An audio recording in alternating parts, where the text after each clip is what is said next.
Hello, everyone. Welcome. Thanks for joining our diagnostic training session today. Now, what you're about to see is a pre-recorded training session we did over in the United States. But be assured that a lot of the material that we cover is really applicable to any automotive application. So just be aware that yes, it is a lot of North American vehicles, but a lot of the same principles apply over in the UK as well. Now, if you have any questions, if you're watching this during the premiere, you can just leave it in the chat. We'll be monitoring that. And if you're watching this after the premiere, then just feel free to leave a comment underneath the video, and we'll get to those as we can as well. So my name is Jason Gabrenas. I'm one of Snap-on Diagnostics technical trainers. I've been in the training department since 2013, traveling around North America, helping techs and shop owners get the most out of their diagnostic equipment. Before I did that, it was a couple years as a diagnostic sales rep at Snap-on, so I had a group of about 30 different franchisees I worked with, as well as the shops that they service, in order to help everyone get the most out of their diagnostic needs. Then before I did that, it was 8 years at Subaru, so I worked in a dealership, and over time, I guess, I just became that default diag guy in the shop. So I always ended up having the drivability problems, the intermittent problems, the weird wiring problems that would show up on those cars. And that's really where I cut my diagnostic teeth, was trying to figure out all those weird head scratcher type cars that had come into my bay. Then before that, a bunch of other miscellaneous wrenching jobs. Been a little over 25 years under hood experience for me.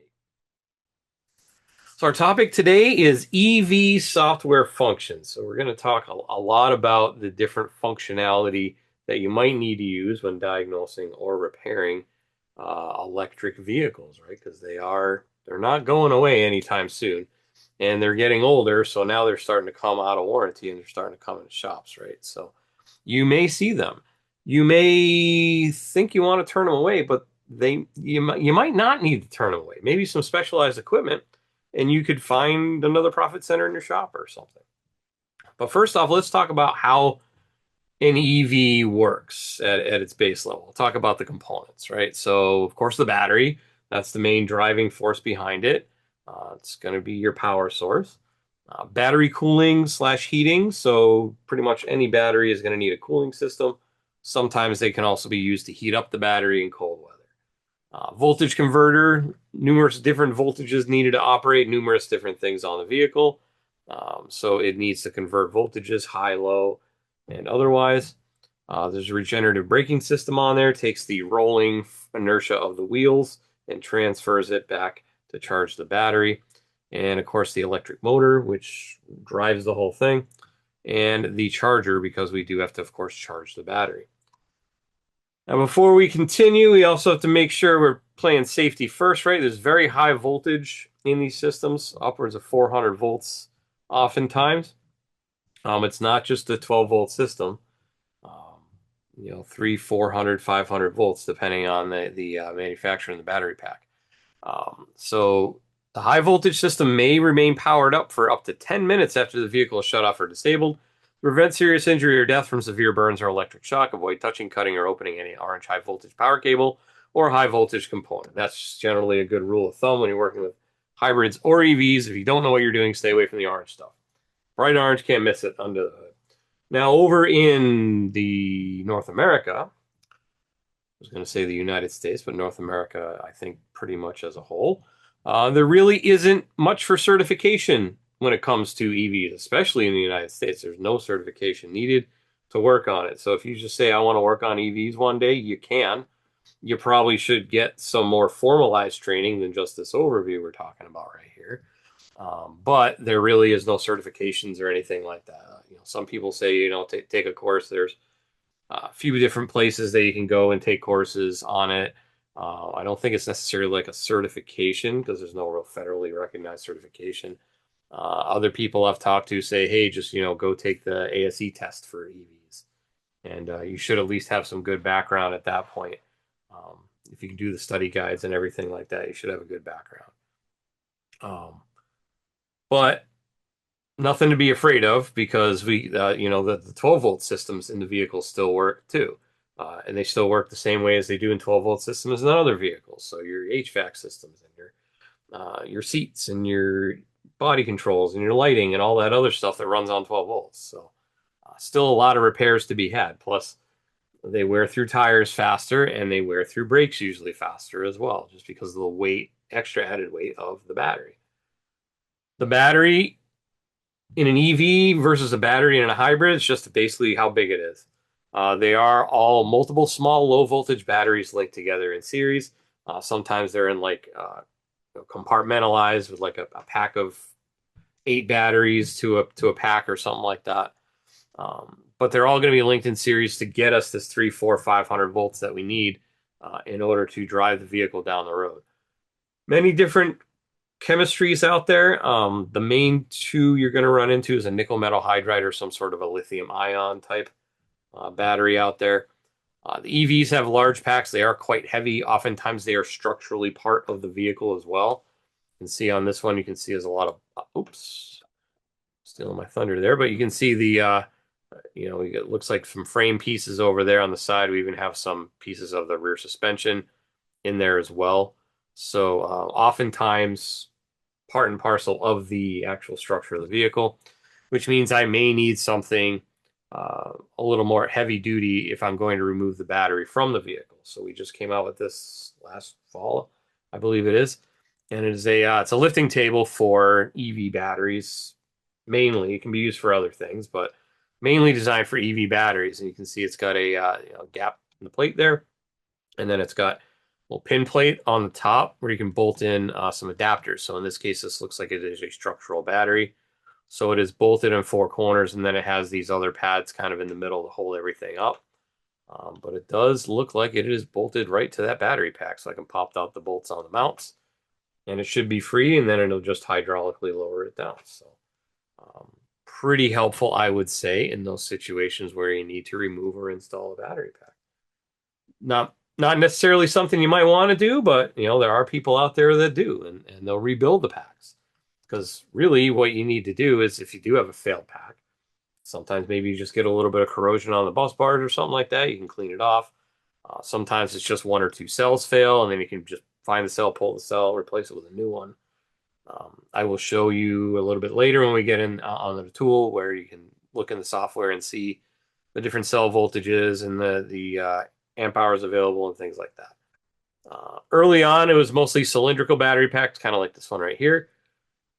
But some manufacturers have been using pouch batteries, and then other manufacturers have been using these prismatic batteries as well. They all just, it's the same idea. It's just a different configuration. So 2, 3, 4, 5, 6, 7, 8, 9, 10, 12, 13, 14, 15, 16, 17, 18. Yeah, so it's 10, 10, so 30 plus 18, 48 batteries, 48 cells in this one battery pack, right? And then there's going to be multiple packs inside the mass battery, the large battery, right? So there's multiple packs inside and multiple batteries inside the packs. So it's just batteries all the way down, right?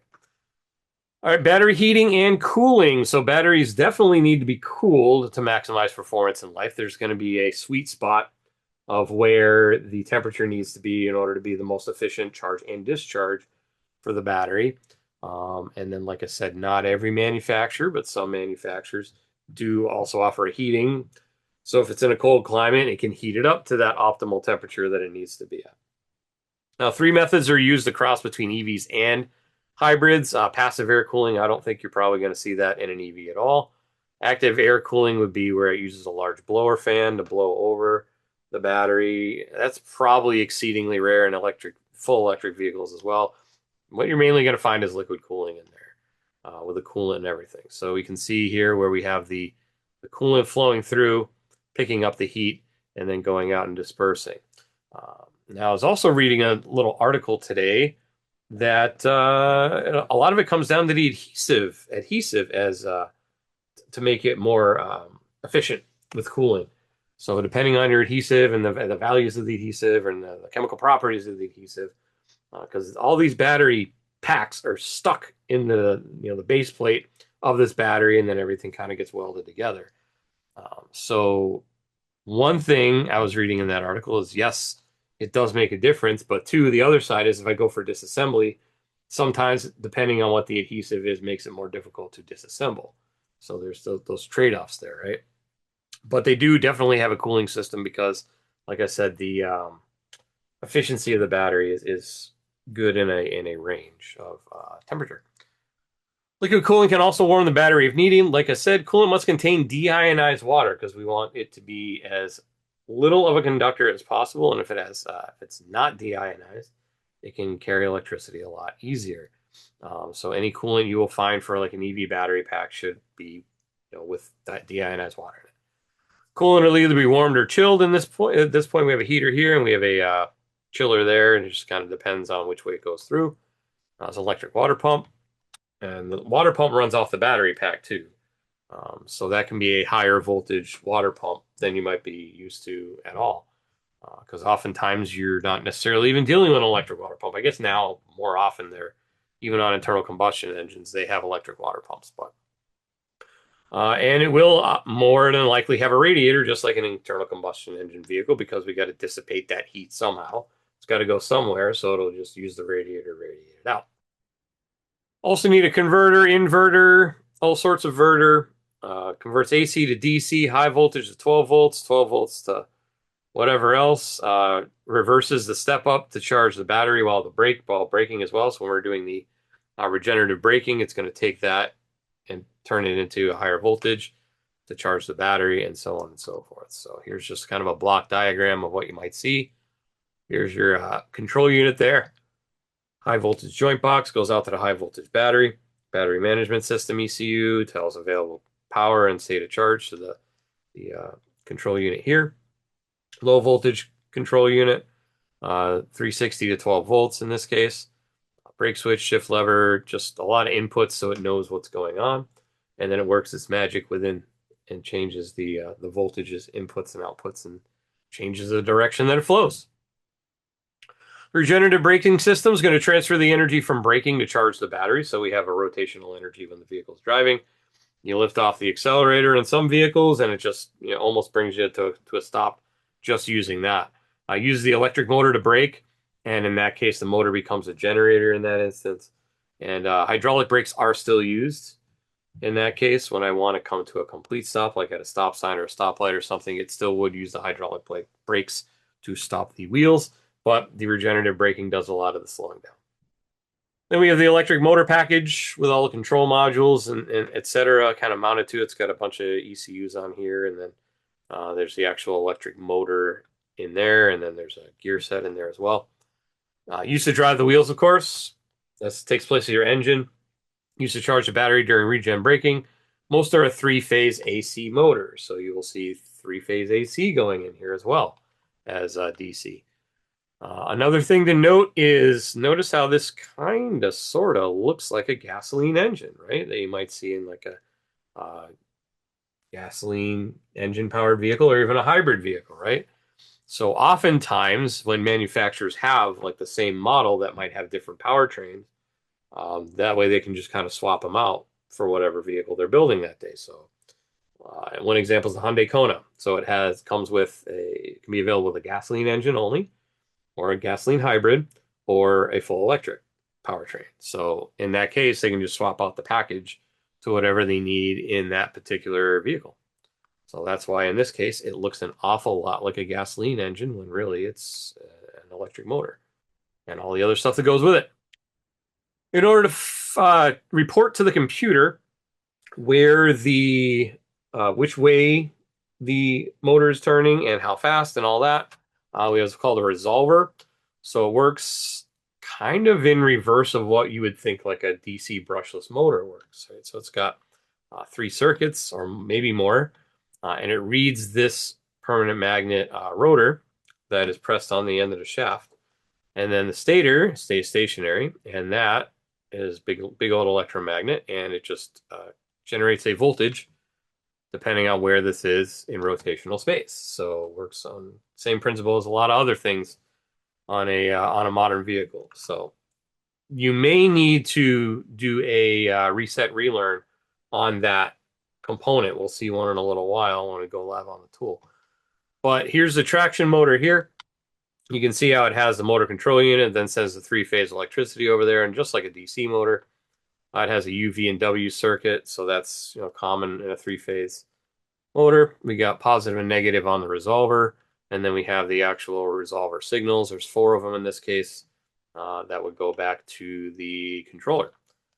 And in the case that it is at the controller, like I said, if you do replace the resolver, if I do replace the motor, if I do any work to it, disassemble it, more than likely I'm going to need to do a reset relearn of that. Does not have a transmission as you would suspect in, say, a gasoline engine vehicle. It has a reduction gear in there because an electric motor is pretty much instantaneous torque. So we want to reduce that or change it a little bit. So it changes the motor speed and torque. It reduces the rotational speed and increases the torque output. So it's got a couple different gears in here. We have the input shaft, and then we have a second couple reduction gears here, and it changes the speed of the wheel versus what the electric motor is turning. Also, of course, we need a charger unit, so the high voltage battery must be charged. Home chargers and charging stations can be used, and regenerative braking also provides some charge. It's not a ton, but it's something. So your main source of charging is going to be either from a charging station out in the world or at home. You charge it, plug it into the wall. Also needs to know whether or not it's a regular charger or a fast charger. So the onboard charging controller can take care of that. So we have normal charging, just charges through the normal way it charges. Otherwise, the quick charging opens up a couple or closes a couple contacts and a couple relays and goes directly to the battery, basically, to quick charge. So it doesn't have to stop along all these other things here. So a couple different ways to do it. The logic inside of it takes care of it. So it knows whether it's connected to a high-speed charger or a regular charger. Here we have a couple different connectors. With that, we have the relays in there. We have a bunch of bus bars inside there, and this is a high voltage junction block. So where all the high voltage stuff comes in.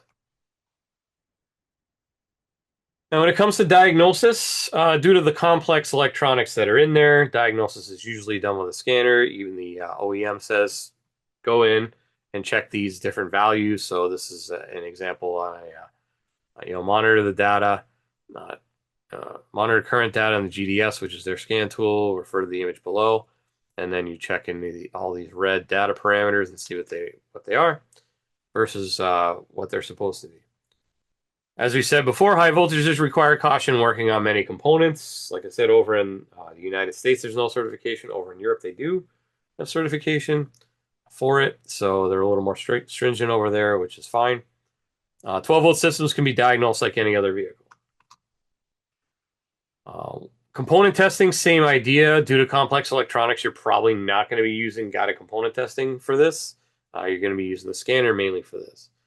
12-volt systems can be diagnosed like any other vehicle, like I just said. So any of your door actuators and your ABS system and most of your HVAC system, I do understand that the coolant pump's usually a higher voltage, and the AC compressors on these usually run at a higher voltage too. But most high voltage systems are not suitable to test with an automotive scope. I know, for example, our scope maxes out at 400 volts DC. Other scopes going to be somewhere in that range. Most of them are not certified for working on EV vehicles. That's getting into the thousands of volts and needs to be capable of handling. So not going to do it with a scope. You're probably going to do it with a scanner.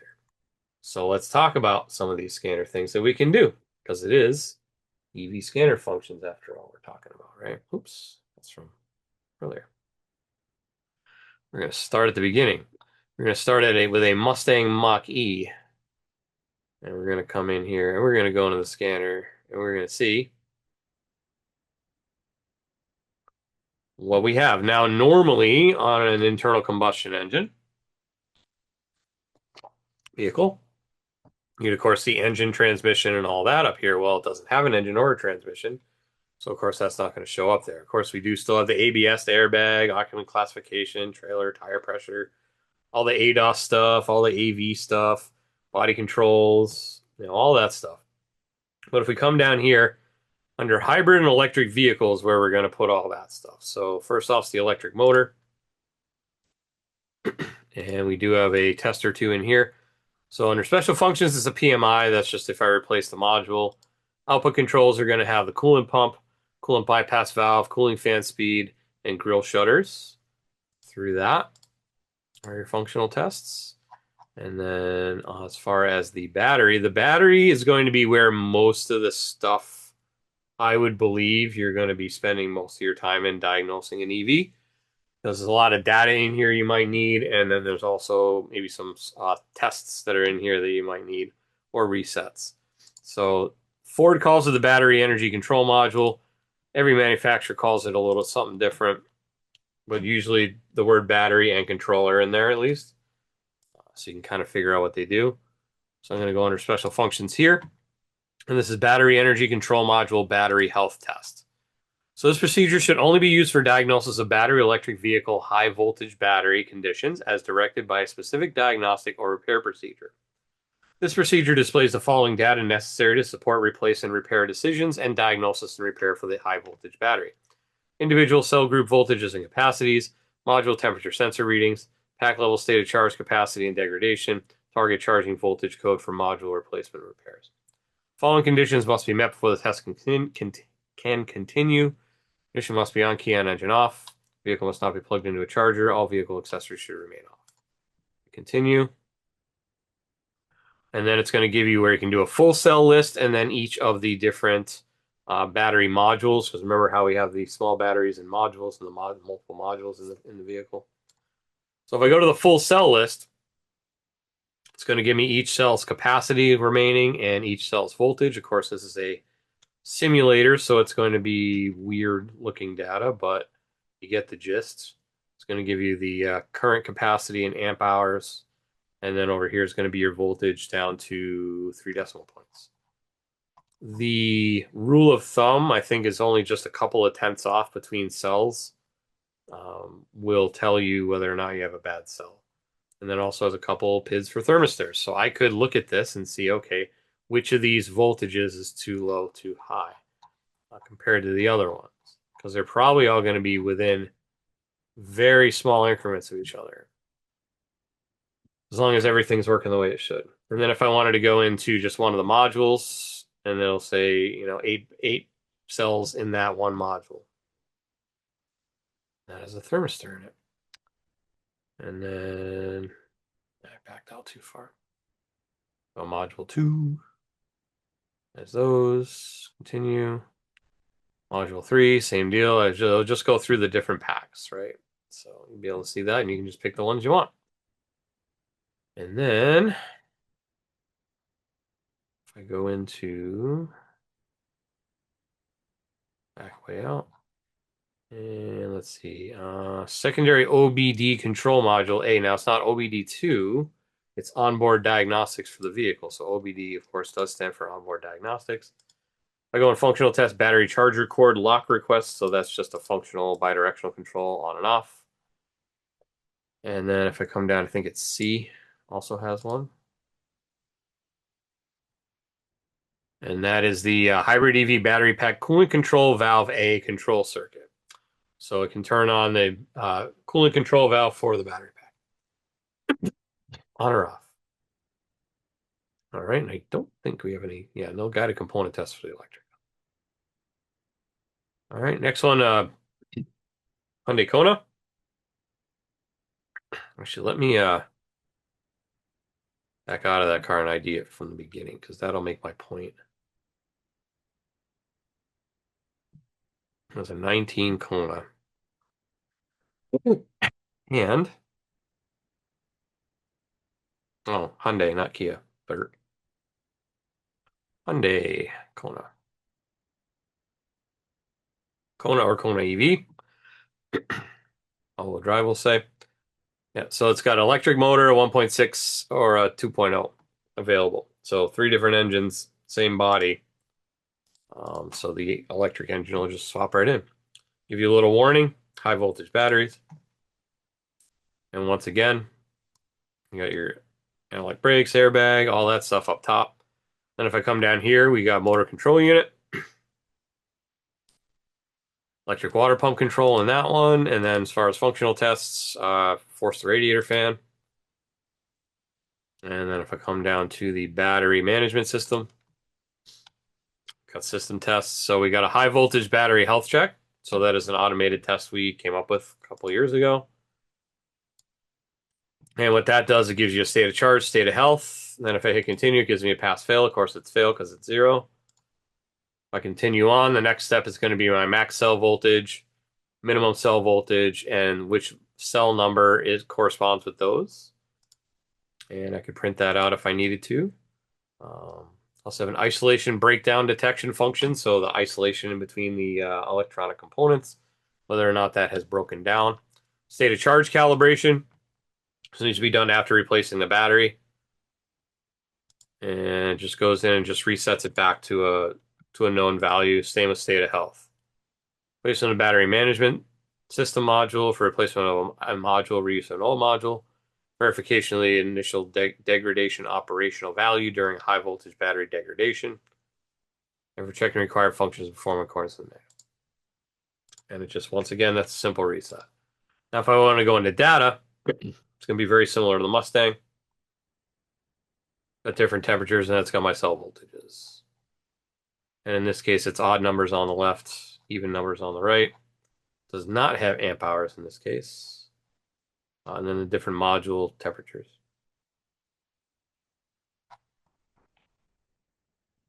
So it looks like it has 12 modules in there. And then I think that's it on this one. Low DC to DC converter. That's got some stuff in there too. Parking application test, parking canceling test, reset of learned data, available distance for driving, activation test, VIN read and write, control operation there. And I think this one might have got a component test. Yes. So it doesn't have anything for the electric motor, but it does have ABS, body electrical driver aids, HVAC. So things like blind spot detection, radar, stuff like that. All right. And then lastly, I want to go with this BMW I Series 2024. So once again, ABS, airbag, tire pressure, active cruise control for the ADAS, body controls, doors and windows, hybrid electric vehicle. And then we come down here, it looks like there's only one thing. However, they hide it in menus. So electric motor controls then brings us down to here. And these are the multiple modules we can access through there. So high voltage battery health check. So I want to continue the test. Yeah, I think it's not going to work because I'm in a simulator, but it would give you a state of health check. If I go into battery management electronics, like, it's going to give me some more submenus. Functional tests in here. Discharging the high voltage battery unit up to a defined state of charge. So if I needed to discharge it for some reason, down to like 50% or something, not sure why you would need to do that, but I'm sure there must be a certain function that you need that for. Determine the cell module condition for transportation, and then disconnect the high voltage system from power. Read out reasons for preventing that.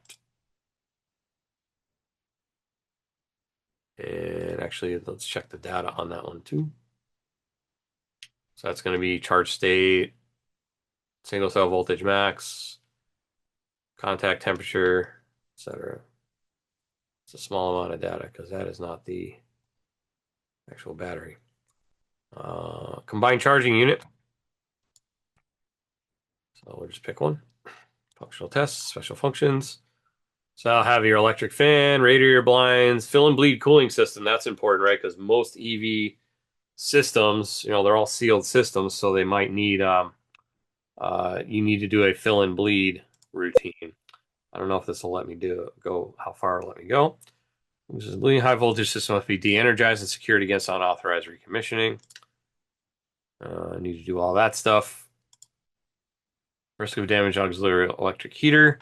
High voltage has been activated during filling or bleeding. Remove the fusing electric heater beforehand. Cooling system can be filled and then bled using a service function. The cooling system must be filled before the cooling system bleeding. Makes sense. So we can do a fill, a bleed, or end. So I'll just end. Set to workshop mode and read out service history. So a fair amount of stuff in there. We go for functions, actuator tests. Active air flaps, electric fan.